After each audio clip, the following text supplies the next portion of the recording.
Hello revolutionaries and welcome back. Again today we're gonna do the general psychology chapter 4, I think it is block 1 and unit 1. Sorry, block 2 and unit 1. So our chapter's name this time is it's chapter 5 actually. We've already done chapter 4, I lost count. So its name is Individual Differences and Intelligence. Now when you read the topic, when you read this title, what do you understand? What's the first thought that comes to your mind? Individual differences, it means differences between different individuals, like you can say differences between different types of people. And second is intelligence. Intelligence, certainly when you hear the word intelligence, cleverness and smartness and all these kinds of qualities comes into your mind, right? So today we're going to debunk all the myths and realities that are linked with intelligence, and whether intelligence is actually what we take it to be and what its proper definition is. And as usual, I've prepared all the notes. I mean, some of you might be wondering that the notes are a little bit too lengthy to be notes, right? Because that's because I'm trying to create a new book, an exact new chapter instead of particular notes or some specific points from that chapter. So that even if you don't want to read the book or you don't want to view the lecture again, you can just read the notes and everything will be covered up, completely everything almost. I mean, all the important stuff at least. Okay, so let us start now with, this is the structure of a chapter as usual. Introduction, objectives. So let's start with objectives. By the end of this unit, you would be able to describe the concept and nature of individual differences. So they're saying that we'll be able to understand what individual differences are and what is the nature of individual differences, how many types of what kinds of individual differences there can be. Alright. And second is explain the nature versus nurture debate. Now nature versus nurture is a really famous debate, even for those who are not pursuing psychology. With reference to individual differences, so how does it relate to individual differences? We'll read that too. And then moving on to elucidate the different theoretical approaches explaining the concept of intelligence. So obviously there will be so many theories in today's chapter as well. Now I'm really bored with these theories, but I guess we'll just have to go with them. We can't do anything, right? Okay, so let's start with concept and nature of individual differences. So over time I might even read from my own notes as well. So I might be skipping some part from the actual book and read from my own notes. So variation or difference is an inevitable aspect of all biological population of the earth. So they're saying that variation, it means differences or changes between structure, or like changes, you can just take changes as changes anything. So changes are an inevitable, means are an inescapable aspect of all the biological population. It means all the living population. Like no two individuals can be completely same if they are living. No two living things can be completely same. They have to have some differences between them, some changes between them, something that are different from the other, right? And it is also true, we all know even twins are not the same, are not completely same, you can say. Imagine if our earth had only one type of tree. Now imagine if there were only mango trees, no apples, no kiwis, no bananas, no nothing else, only only mango trees. Oh, they've actually written mango tree. Say only mango tree, or one type of animal everywhere, or let's say there were only cows everywhere, only cows and cows, no dogs, no cats, no crocodiles, no snakes, nothing else, only cows and cows and cows. Or only one type of flower, let's say there's everywhere sunflower only, no roses, no jasmine and no tulip and nothing else, only sunflower there is. Then how would the world look like? The world would be really boring, right? And now let's take it to some extreme step and imagine that every person in this world has the same kind of face. Now imagine how difficult it would be to love someone or to get along with someone. I mean, imagine that you're sleeping with the other guy and he actually looks like you, so you're sleeping with yourself. Technically, I mean, it will become very boring and bizarre. And that is why, I don't know who created this earth, let's just assume God created it. So he created everyone with some different qualities, some different changes. Basically he created everyone differently. Alright. Similarly, imagine a world where individual is similar to each other in thinking, attitudes, intelligence, social status. So imagine that everybody has the exact same intelligence, everybody has the exact same social status. So how would the world be? It wouldn't be progressive anymore, right? Imagine if everybody had the mind of a philosopher. Then there would be no technological advancements, there would be no more comfortable living just as we have nowadays. Imagine everybody had the mind of an engineer, then there would be no creative thinker in this world. So therefore changes are a necessity, not just an inevitable reality but a necessity as well. Okay, so moving on now. Then again it would become damn boring for us, especially for psychologists, because we would not find anything to study on. They've written here found, but it would be fine. So differences or diversity are a pervasive feature of this world, and it is even more appealing for us, for the psychologists, they're saying. No two persons are born exactly alike, and that we already know that no two persons are exactly the same looking. Okay, so now they're saying, what do we mean by individual differences? So they're saying that what is the meaning of individual differences? What individual difference is actually. It means what are individual differences? How is individual differences defined? It refers to variation among individuals with reference to a single or number of characters. So it's basically saying that variation, different types of characteristics between two people. It can be a single characteristic or in several things. Let's say that there are two twins.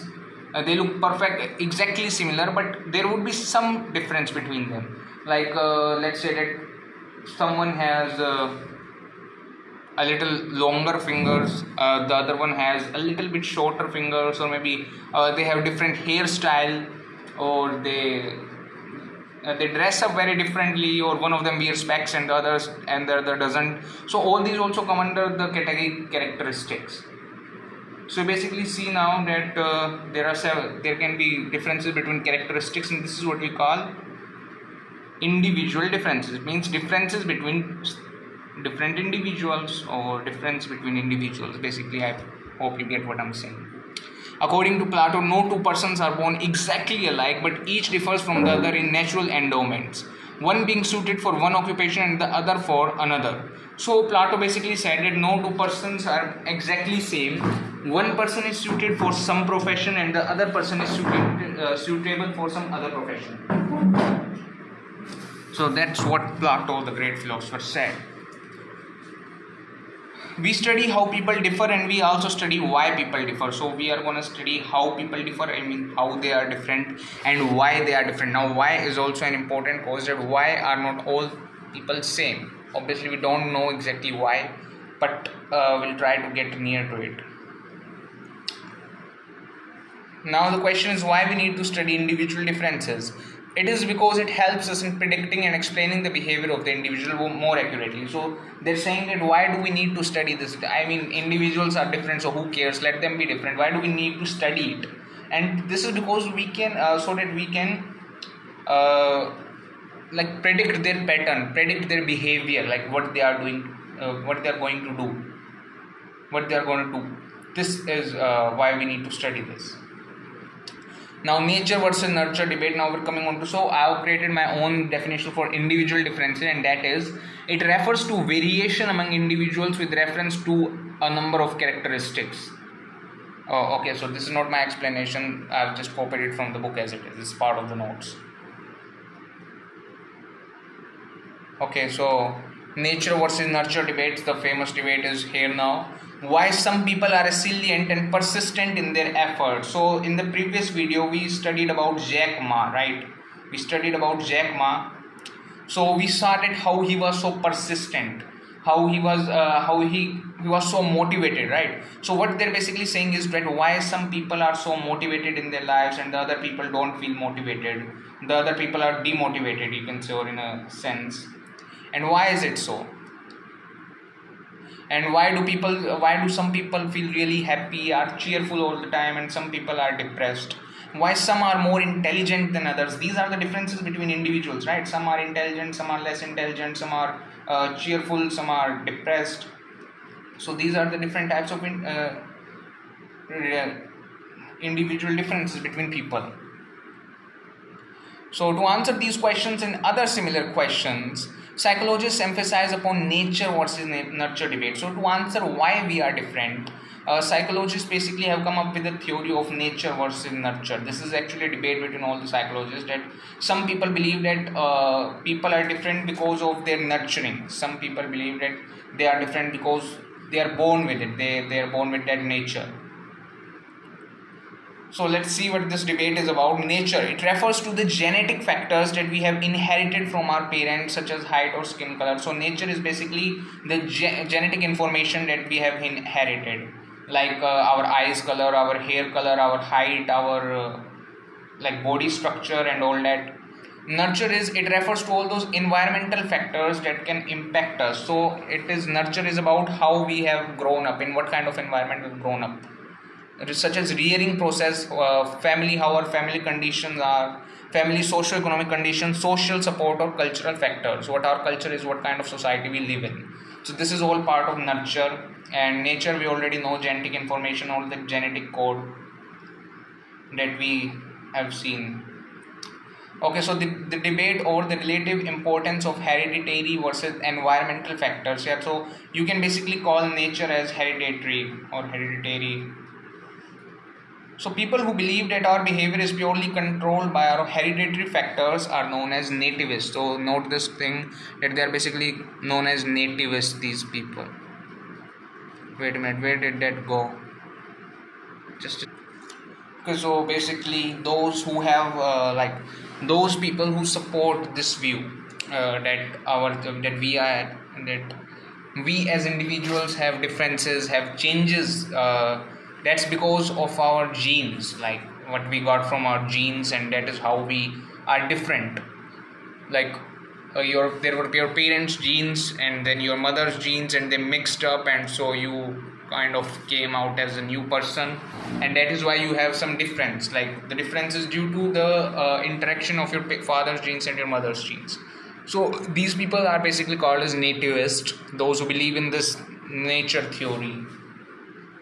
Advocates of this view believe that people differ from each other due to their experiences or environmental conditions. Now this time we're talking about empirists or environmentalists.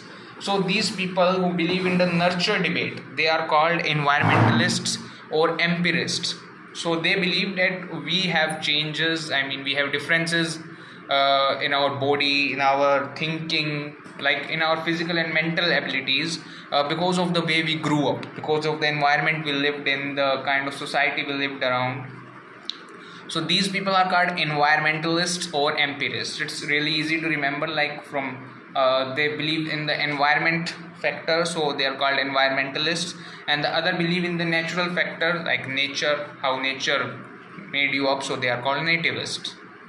Alright, so it's not really tough to remember.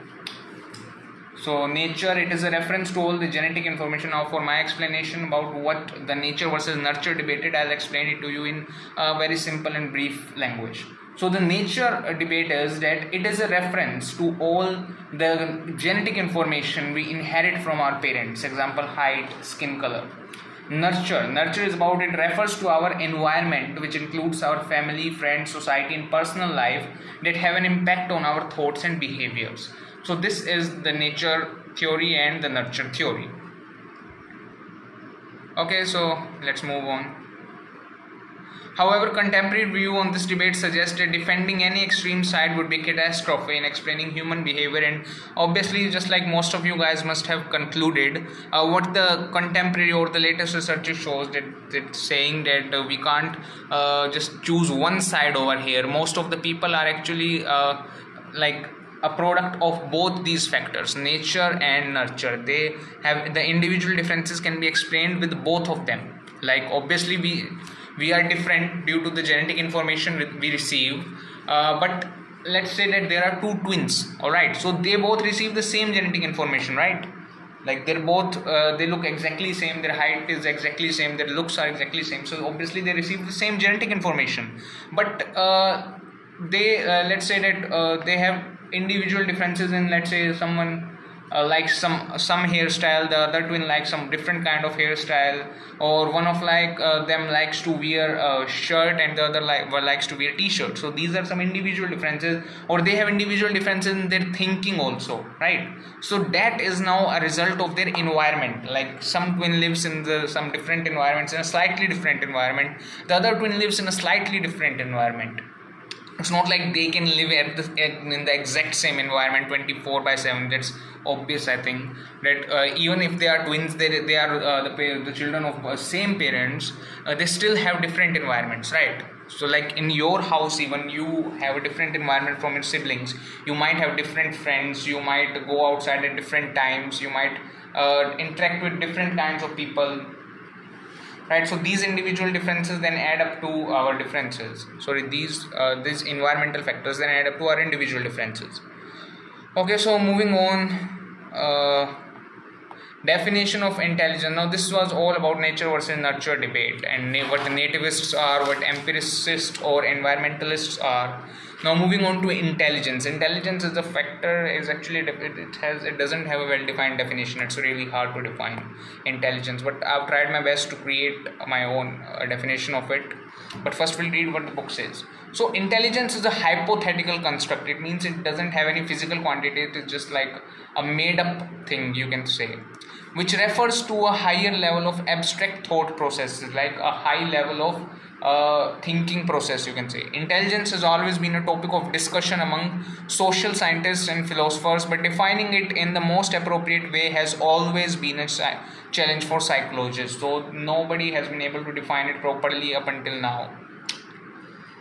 In 1986, a symposium was organized by Sternberg and determined to define intelligence.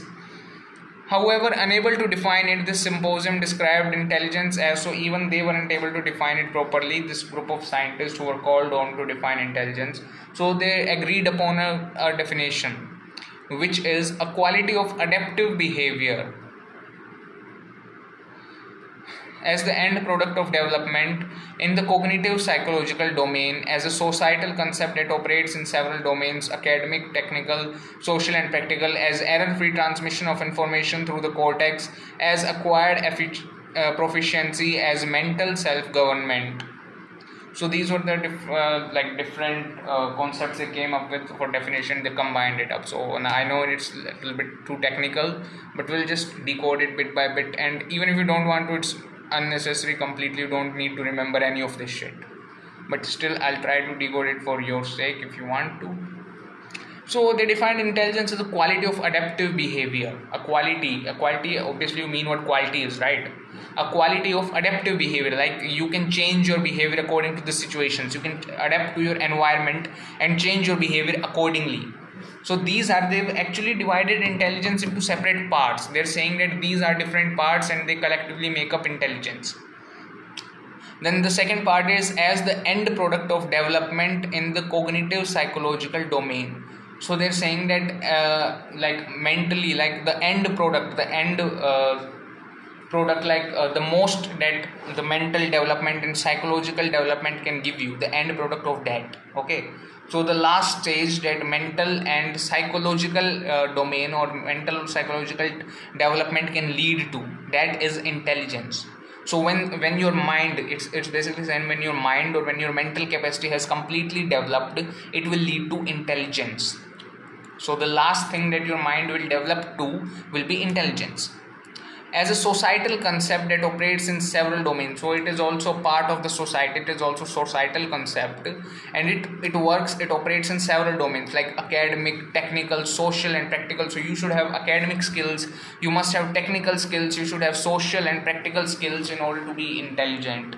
As error-free transmission of information through the cortex. So your cortex is basically a physical part of the body. They're saying that if your cortex is processing and transmitting information without error, basically saying that your cortex is healthy. So that means that is also a required factor for being intelligent. As acquired proficiency, like you learn, that you can learn, you have the ability to learn. Okay, it's not like you're dumb at one, you're stuck at one thing, you can't do anything after that. Like, you learn new things all the time, right? You start, let's say you start coding, and after some time you'll learn to code. You start writing, after some time you'll learn writing. All right, so you start learning a new language, and after some time you actually learn that language. So the ability to learn is also part of intelligence. As mental self-government, like you can hold yourself, you can hold your emotions, you can hold your you can maintain your thoughts, you can compose yourself, like the ability to control your own mind, that is also part of intelligence. So it's not like you're feeling like you want to jump from the 13th floor of a building and you suddenly go to there and you jump off from it, or you feel like you want to just scream in your office, scream loudly in your office, and you start doing that. These random thoughts do come to everyone's mind, right? But the ability to contain them, the ability to restrain them, that is also part of intelligence. So you have a self-government, like mental self-government. You are governing your brain, and not your brain is governing you. Alfred Binet, the first psychologist who developed standardized intelligence test, defined intelligence as, so this is now a simple definition of intelligence: the ability to judge well, understand well, and reason well. So he said that the ability to judge well, understand something well, and reason well. So that is what constitutes intelligence. Now my definition of intelligence goes is like this: the ability to think rationally, morally, adapt to your environment efficiently, understand complex problems, reason, learn from experience, ability to effectively interact with people is what constitutes intelligence. So basically we have no particular definition for intelligence. It's it is actually divided into parts. So you can basically say that we know the components of intelligence and not what intelligence in itself is. You can basically say that intelligence is like a molecule, and a molecule is obviously made up of several atoms, right? So intelligence in itself is nothing, but it is a part of different atoms, you can say. It is a part of different components, different factors. Intelligence in itself is nothing. It in itself is not a concept, but it is a mix-up, or it is a mixture of several concepts.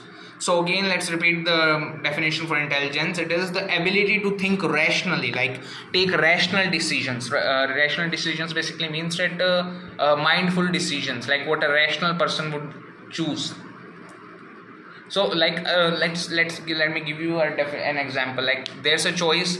One first choice is that you can save a person, and the second choice is that you can kill that person. Let's say that you don't know that person, you have no enmity, you have no envy against that person, and somebody has held that person hostage, and he gives you two choices, that either you kill that person or either you save this person. I'm giving you this choice and you can choose anything. So a rational being will obviously choose that I want to save this person. But an irrational person, like who has lost his rationality, he might choose that, okay, kill this person, I don't care. So this is the difference between rationality and irrationality. So the ability to think rationally and morally. Now comes morally. Alright. So let's take for example that there's a girl in front of you, and suddenly some people start molesting her, harassing her, sexually assaulting her, and it comes to your brain that who cares, man. I mean, let's imagine that you can easily beat them. Let's remove all those other factors and take an ideal situation in here, that you can easily beat up those people and you can save that girl. But now two things come into your mind, that who will save her, let her be, let's enjoy the scene. Okay, and the second thing will come on, man, I need to save her, this is humanity, this is as a human I must do this. So this is thinking morally, that you have some moral concept with you, right? That you have some morality.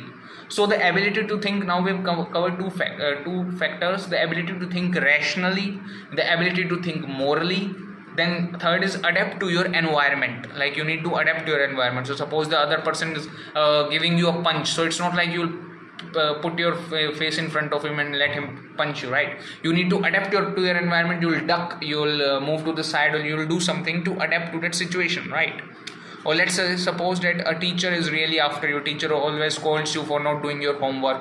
So the ability to adapt to that, either learn to evade from that teacher, either learn to hide your homework, that hide the fact that you have not done your homework, or learn to do your homework on time. This is adapting to the environment. Adapting to the environment efficiently, like in an efficient way. I mean, if the teacher still catches you that you have not done your homework, that is not adaptation. Or if you don't do your homework that is also not an adaptation. Okay, so you need to make a choice, either do the homework or either do it hide it from the teacher, hide the fact that you have not done your homework, escape from it. Okay, understand complex problem. Now the ability to understand complex problems also. Complex problem is any problem, you can take it as any problem that you have not solved before and is difficult to your brain. Like for example, let's take mathematical equations. We are not born with mathematical ability, are we? Now we slowly learn things. So there's a person who can't solve a mathematical problem no matter how hard you try. So that person we can say that he has very low intelligence or he is unintelligent, you can say. But as most of the people will slowly start getting the problem, and over time some people might take more time, some people might take less time, but over time people will be able to overcome that problem or will be able to solve that equation, right? Let's say it's a moderately tough equation, and that is how we learn things. I mean, we learn to understand problems, and that is how we learn from them. So basically the ability to learn also comes within it. Ability to effectively interact with people, and now this is the last ability, the ability to effectively converse with people. Your words make sense. Okay, you are able to interact with people. People don't like run away from you, and they actually enjoy talking with you. This is also the mannerism or the factor or an important concept of an intelligent person. Now comes our different theories of intelligence. Of course, there had to be so many theories. So first is our Spearman theory of intelligence. So I won't read from this one. If you want to read it from the book, obviously you're more than welcome to do it, but I'm going to just read it from my notes. So it is also known as two-factor theory. He proposed that all cognitive activity or all the mental activity consists of two factors. So basically what Spearman said is that all of your mental activity is consisted of two factors. And what are these two factors? These are general factor or specific factor. So general factor, he termed general factor as G factor and specific factor as S factor. As S factor, okay. So the G factor is basically, you can say it's a general factor. G factor is basically about general factor, like it is used, or you can say this part of your mental ability is used in almost all the things that you do. It is used in all the general things that you do. And S factor influences your performance on some specific or particular mental activities. So like basically you can say that general factor comes into play like when you learn to walk, you learn to talk, okay, you learn to move around, you learn to interact with people. That is a part of general intelligence, G factor. You learn separate subjects, right? When you go to school, you read several subjects. You learn maths, you learn science, you learn English, you learn history, and all those subjects. But there is one particular subject obviously in which you are better than the others. So that is where your S factors comes into play, and that you are better, that your S factor or your specific factor is coming into play in this particular subject, that you're smarter than other subjects in this specific subject, okay.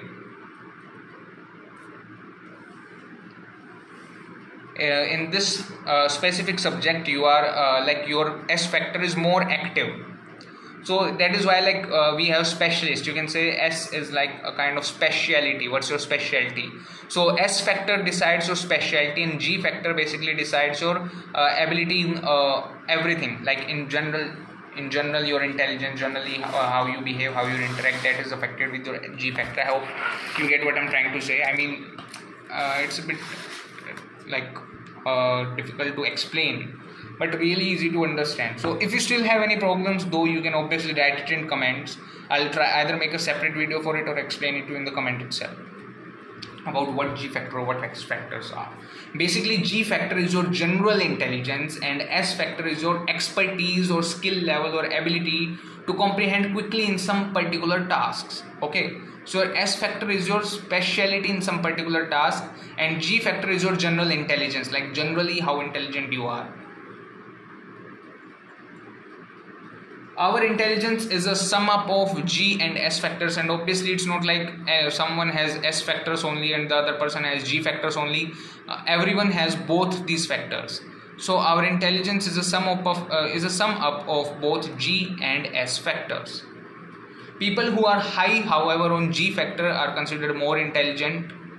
Okay, so basically people who are higher on G factor, they're saying G factor means generally intelligent. People who are more generally intelligent are considered more intelligent. Okay, this is what they're trying to say.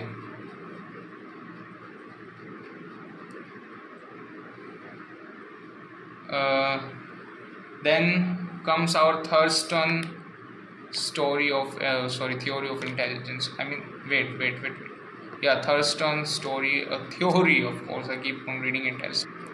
Okay, so let's quickly see what Thurston says. So, intelligence, according to Thurston's theory of intelligence, consists of 7 primary mental abilities. So, these are basically abilities, right? What are your cognitive or mental abilities, like things that you can do with your brain, which are independent of each other, obviously.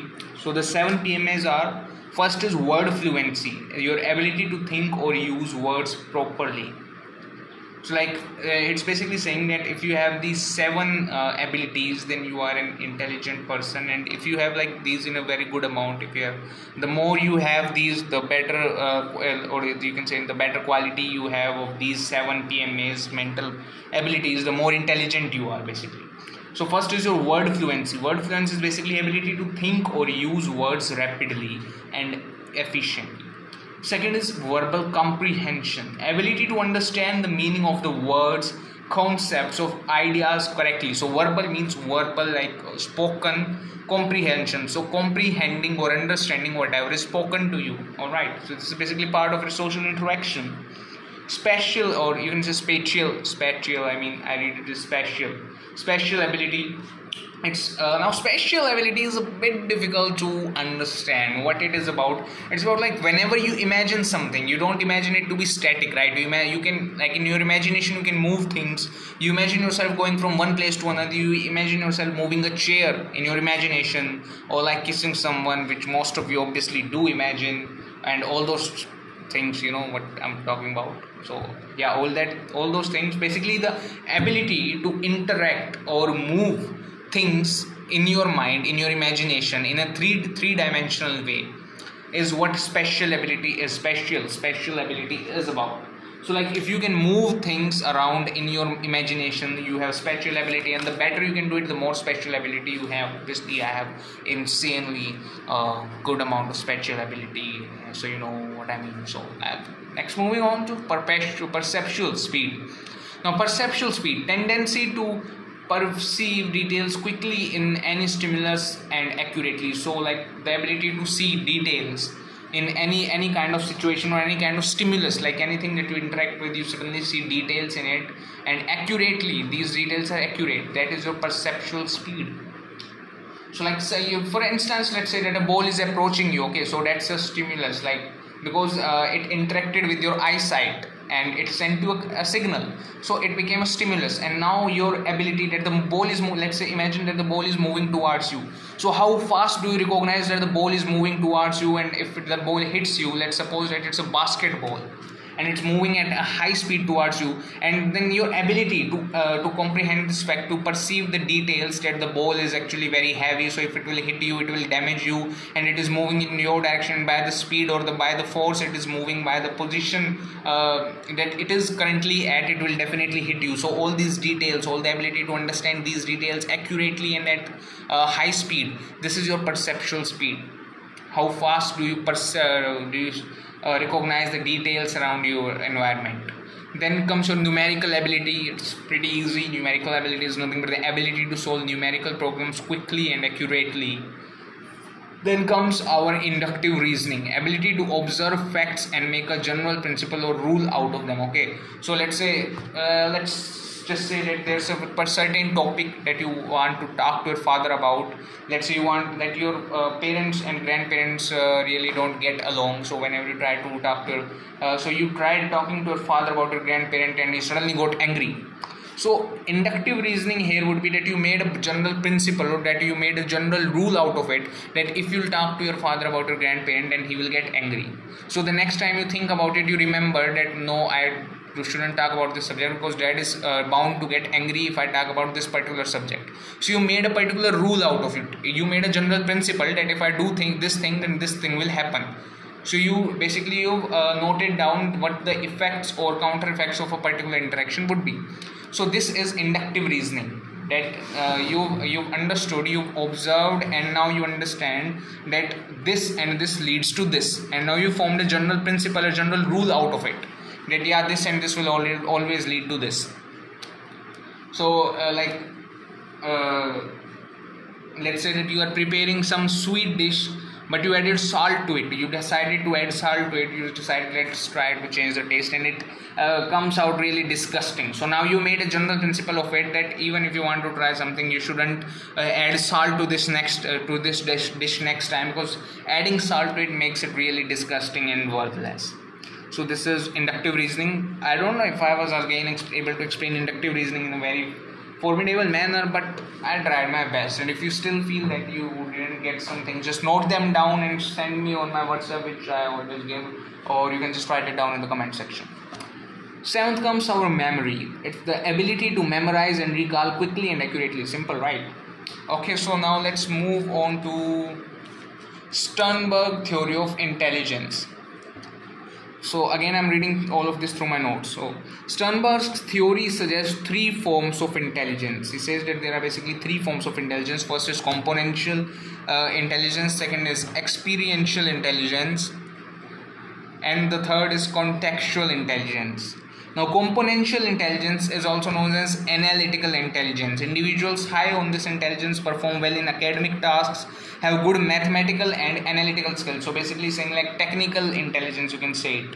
So they have critical and analytical abilities. They are good with numbers, they are good with like complex equations and all that. The people who have componential intelligence. So I believe, who are these people? These people are basically like scientists, or those people, scientists or engineers. Second is your experiential intelligence, also known as creative intelligence. So it is the ability to develop novel ideas or solution, like think creatively, think something new, like you can say innovative intelligence. People high on this are creative and innovative.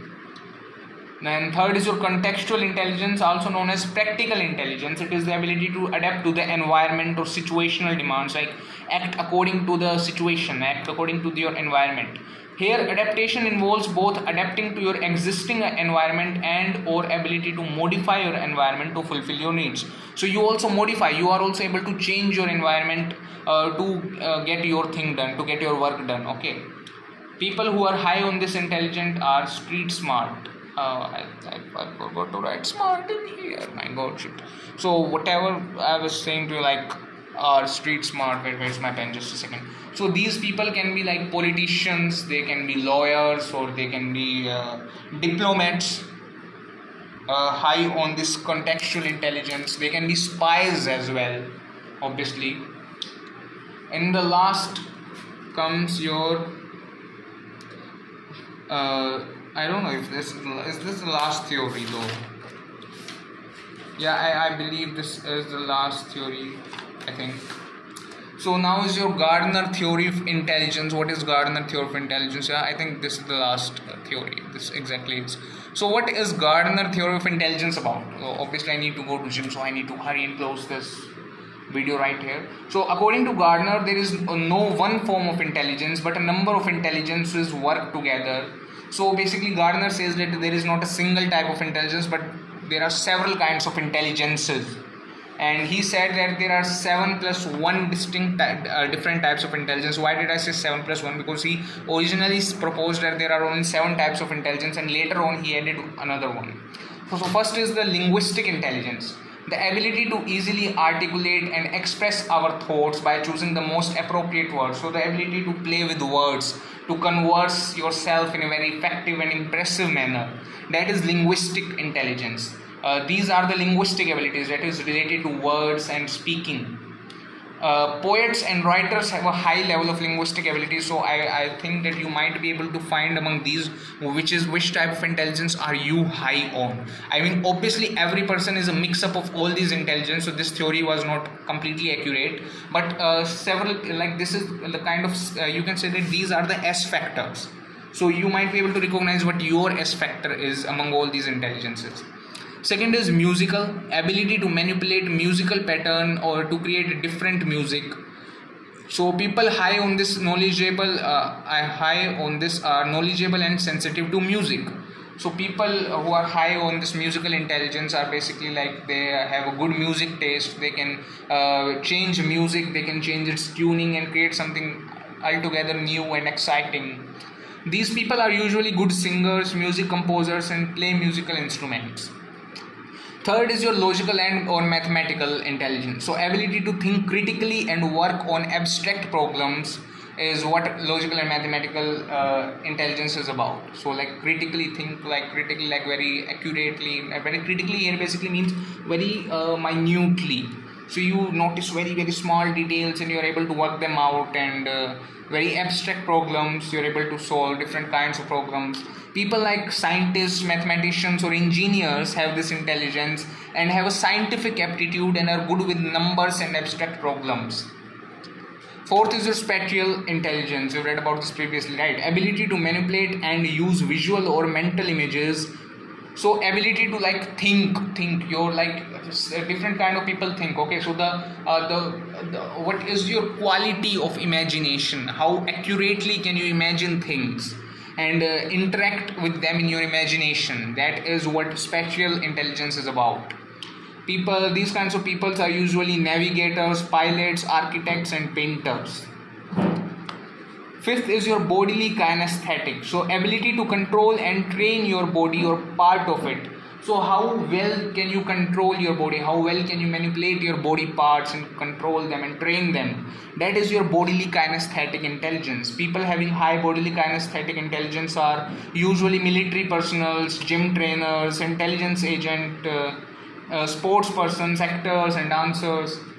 Sixth is your intrapersonal, the ability of being aware of one's own feelings, emotions, needs, and motives. So like there are several people who don't know exactly what's going on with them, but like people like me who are very high on intrapersonal intelligence, they know exactly what's going inside them, what kind of emotions they are feeling. Most of the people are like jumbled up. They know that something is wrong, that they are feeling sad, but they can't look deep into it. Okay, so like I don't know if everyone else is like that, but I know for myself I know this, that I have really high intrapersonal intelligence. So I know exactly what's going inside of me, exactly every thought, what I'm feeling, like completely accurately what I'm feeling, what my exact feelings are, what my emotions are, where everything is erupting from and all that. So they're saying that these are mostly philosophers and spiritual leaders, these people. I always fancy myself a philosopher. Yes, these things are really connected. So seventh, the last one. I mean, before the addition was like the edit was made.